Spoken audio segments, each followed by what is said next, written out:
ሰላም ማራኪ ቤተሰቦች የኢትዮጵያ መከላከያ ሰራዊት ከፍተኛው የጦር አመራር የሆኑት የጠቅላይ ኤታማዦር ሹም ወንበር ባልተጠበቀ ሁኔታ በጊዜያዊነት መተካቱ ተሰምቷል። በሀገሪቱ የጸጥታ ጉዳዮች ቁልፍ ሚና ያላቸው ፊልድ ማርሻል ብርሃኑ ጁላ ባጋጠማቸው የጤና እክል ምክንያት ከመደበኛ ስራቸው መቅረታቸውን ተከትሎ ነው ይህ አስገራሚ ለውጥ የተሰማው። በቦታቸው የተተኩትን ከፍተኛ የመንግስት ባለስልጣናት ጥቆማ ጨምሮ ዝርዝሩን አሁን ትሰሙታላችሁ። በሌላ መረጃ የሰላም ሚኒስትር ዴኤታ የነበሩት አቶ ታዬ ደንደአ ሰኞ ዕለት ከመኖሪያ ቤታቸው በጸጥታ ኃይሎች መወሰዳቸው ተሰምቷል። ከሌሎች ምንጮች እንደተሰማው ደግሞ አቶ ታዬ ከሀገር ሊወጡ ሲሉ መንግስት መረጃው እንደደረሰውና በዚህም ምክንያት በቀድሞ አለቃቸው በጠቅላይ ሚኒስትር አብይ አህመድ ቀጥተኛ ትዕዛዝ መታሰራቸው ተገልጿል። ይህ ክስተት በሀገሪቱ የፖለቲካ ምህዳር ውስጥ በርካታ ጥያቄዎችን እያስነሳ ነው። ይህንን ወቅታዊ ጉዳይ ከነባር መረጃዎችና ሰነዶች ጋር እያመሳከረን አዲስ መረጃ አሁን እነግራችኋለን።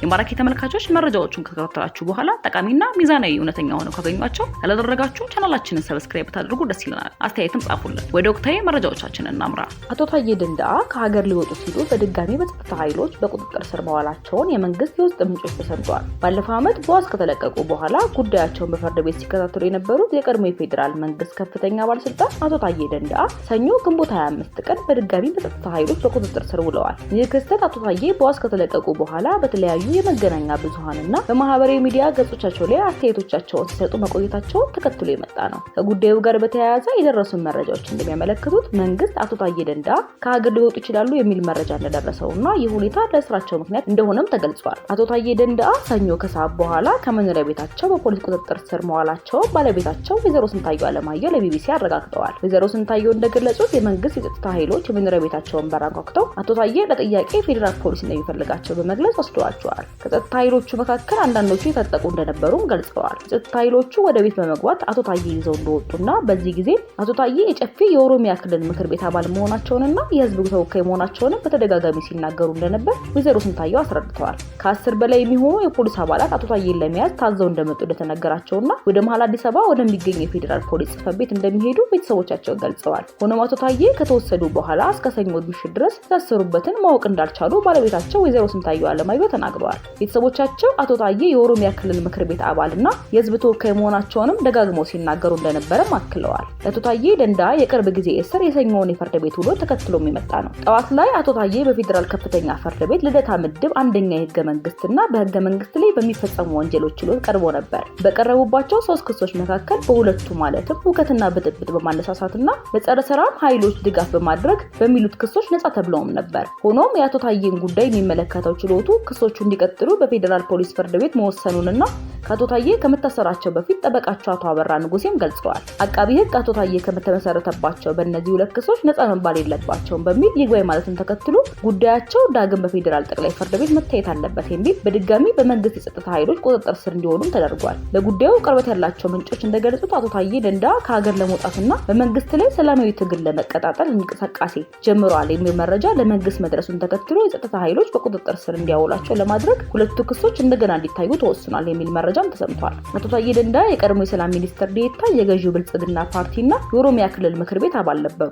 ባለፈው ዳር 23 ቀን 2017 ዓ.ም የፌዴራል ጠቅላይ ሚኒስትር ሰበር ቸሚ ችሎት በ20 ሺህ ብር ዋስ እንዲለቀቁ ከወሰነ በኋላ ጉዳያቸውን ከስር ውጪ ሲከታተሉም ቆይተዋል። ከ1 ዓመት ተኩል በፊት በሹመታቸው ከተነሱ በኋላ ለ1 ዓመት ተኩል ገደማ ከስር ላይ ቆይተዋል። የቀድሞ ስራቸው የተከሰተው ባለፈው ሚያዝያ 2016 ዓ.ም ጠቅላይ ሚኒስትር አብይ አህመድ ላይ በማህበራዊ ሚዲያ ገጻቸው ላይ ትችትና ክስ ከሰነዘሩበት ምሽት ጀምሮ እንደነበርም ይታወሳል። አቶ ታዬ በወቅቱ የአብይ አህመድ አገዛዝ በሀገር ህልውና ስም ላይ ኢትዮጵያን የሚያገዳድልና ሀገሪቱን እያደቀቀ ያለ ጦርነት እያካሄደ ነው፣ እንዲሁም አብይ አህመድንም በሰው ደም የሚጫወት አረመኔ ግለሰብ በማለት መግለጻቸው ለስራቸው ምክንያት እንደሆነም ተዘግቧል። አቃቢ ህግ አቶ ታዬ ደንደአ ከጥላት ጋር በመተባበርና የጸረ ሰላም ቡድኖች የሆኑትን ሸኔና ፋኖን የሚደግፉ መልእክቶችን በፌስቡክ ገጻቸው አጋርተዋል የሚሉ ክሶች ነጻ መባል የለባቸውም የሚል ይግባኝ ማለቱን ተከትሎ የፌዴራል ጠቅላይ ፍርድ ቤት የከፍተኛ ፍርድ ቤቱን ውሳኔ በመሻር መዝገቡ መልሶታል። በጦር መሳሪያ ወንጀሎች ላይ የቀረበባቸውን ክስ እንዲከላከሉ ፍርድ ቤቱ የወሰነ ሲሆን ለዚህም ጠቅላይ ሚኒስትር አብይ አህመድንና የአዲስ አበባ ከተማ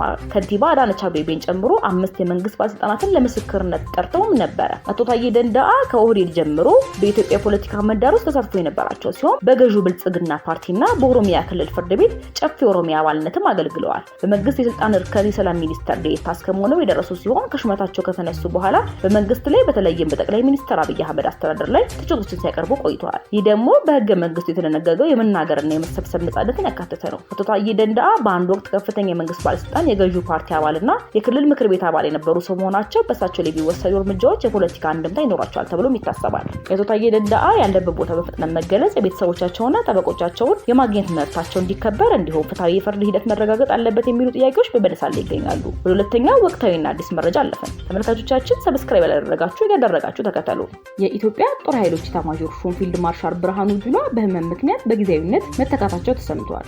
የኢትዮጵያ መከላከያ ሰራዊት ጠቅላይ ኤታማዦር ሹም ፊልድ ማርሻል ብርሃኑ ጁላ በህመም ምክንያት በጊዜያዊነት በሌላ ወታደራዊ አመራር እንደተተኩ መረጃዎች ያመለክታሉ። የመተካት የመጣው ፊልድ ማርሻሉ ከቅርብ ጊዜ ወዲህ በስራ ገበታቸው ባልተለመደ ሁኔታ አለመገኘታቸውንም ተከትሎ ሲሆን ጉዳዩን በተመለከተ ዝርዝር መረጃዎችም እየወጡ ነው። የጠቅላይ ኤታማዦር ሹሙ ወንበር በሀገሪቱ የጸጥታና የመከላከያ ስትራቴጂ ውስጥ እጅግ ቁልፍ በመሆኑ የእሳቸው አለመኖር ወዲያውኑ ትኩረትን ስቧል። ፊልድ ማርሻል ብርሃኑ ጁላ የኢትዮጵያ መከላከያ ሰራዊት ከፍተኛ ወታደራዊ አመራር ሲሆኑ በቅርቡ የፊልድ ማርሻልነት ማዕረግ የተሰጣቸው ታዋቂ ወታደራዊ ሰው ናቸው። በሰራዊቱ ውስጥም ለረጅም ዓመታት በተለያዩ የኃላፊነት ቦታዎች ላይም ያገለገሉ ሲሆን ከዚህ ቀደም የጦር ኃይሎች ምክትል ጠቅላይ ኤታማዦር ሹም በመሆንም ጭምር አገልግለዋል። የእሳቸው የሥራ ዘመን በተለያዩ የሀገር ውስጥና የዓለም አቀፍ ፈተናዎች የተሞላ ሲሆን በተለይም በሰሜኑ የኢትዮጵያ ግጭት ወቅት የጦር ግንባር መሪ በመሆንም ይታወቃሉ። ይህም በሀገሪቱ የጸጥታ ጉዳዮች ላይ ያላቸው ቁልፍ ሚናና የረጅም ጊዜ ወታደራዊ ልምድን ያሳያል። ከጉዳዩ ጋር ቅርበት ያላቸው ምንጮች በተገኙ መሰረት ፊልድ ማርሻል ብርሃኑ ጁላ ባለፉት ቀናት ባልተለመደ ሁኔታ ከመደበኛ ስራቸው ውጪ ሆነዋል። የተገኘው መረጃ እንደሚያመለክተው ጠቅላይ ኤታማዦር ሹሙ በስራ ገበታቸው ላይ ያልተገኙት ባጋጠማቸው የጤና እክል ምክንያት ነው።